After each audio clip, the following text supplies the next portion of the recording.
এবার নির্বাচনী মেরুকরণে নানা রকম ঝড়ঝাপটা গেছে রাজনৈতিক দলের উপর। তুলনামূলকভাবে সবচেয়ে বেশি ঝড় গেছে কিন্তু জামাত ইসলামের পক্ষে। দেখেন, লেবেল লাগিয়ে আমাদেরকে যারা একসঙ্গে চলার বন্ধুদেরকে নিয়ে প্রতারণা করে এদের মাধ্যমে বাংলাদেশের মানুষ প্রতারিত হবে, আমাদের আশা আকাঙ্ক্ষা বাস্তবায়ন হবে। লেবেল লাগিয়ে আমাদেরকে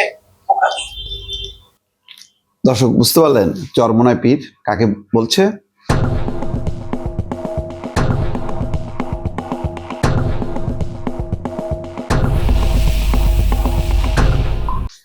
নাম শুধু বলেনি, কিন্তু পরিষ্কার জামাত ইসলামকে লক্ষ্য করেই এই কথা বলছে।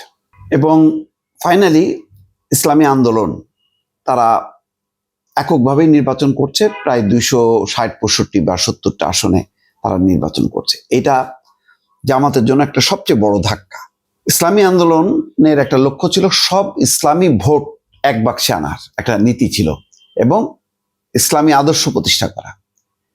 জামাতে ইসলাম দুই কুল রক্ষা করতে গেছে, ইসলামিক দলগুলোকেও আনতে গেছে এবং গণতান্ত্রিক দলগুলোকেও আনতে গেছে। এবং তারা বিদেশিদের সাথে যে মিটিং টিটিং করে বলছে যে না, তারা নামটা ইসলামী আন্দোলন জামাত ইসলাম হইতে পারে, কিন্তু তারা ক্ষমতায় যে গণতান্ত্রিক রাষ্ট্রের কনসেপ্টটাই বাস্তবায়ন করবে। দফায় দফায় কিন্তু এই বিষয়গুলো বুঝতে চেয়েছে এবং জামাত ইসলামের পক্ষ থেকে সেভাবেই বলা হয়েছে। এই যে বলা হয়েছে, এইটা ইসলামী আন্দোলন জানে না, অথবা ইসলামী আন্দোলনকে উপেক্ষা করা হয়েছে। জাতীয় সরকারের কথা বলেছেন জামাত ইসলামের আমির তারেক রহমানের সঙ্গে বৈঠক করে, সেটাও ইসলামী আন্দোলন জানে না। ইসলামী আন্দোলন জানে না যে তাদের জোটে এনসিপি এবং এলডিপি, কর্নেল অলির এলডিপি, তাদেরকে অন্তর্ভুক্ত করা হবে। এগুলো হলো তাদেরকে উপেক্ষা করা হয়েছে বলে তারা অভিযোগ করেছে।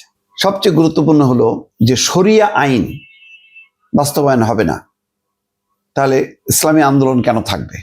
আরো গুরুত্বপূর্ণ হলো যে আসন, যে তারা 100টা আসন সেখান থেকে কমতে কমতে কমতে তারা 70-75টা চেয়েছিল, আরো কমে যে শেষ পর্যন্ত 50টা আরো কম রেখে তারা প্রার্থিতা ঘোষণা করে। দারুণভাবে ক্ষুব্ধ হয়েছে এবং তারা আলাদাভাবে নির্বাচন করার ঘোষণা দিয়েছে।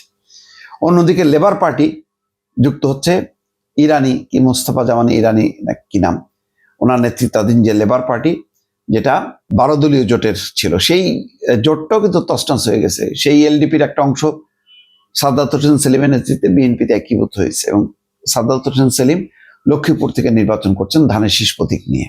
তারপরে কাজী জাফরের দল বা অন্যান্য দল সবাই কিন্তু একীভূত হয়ে গেছে এবং 12 দলীয় জোটের অন্তত আর সম্ভবত অস্তিত্ব নেই।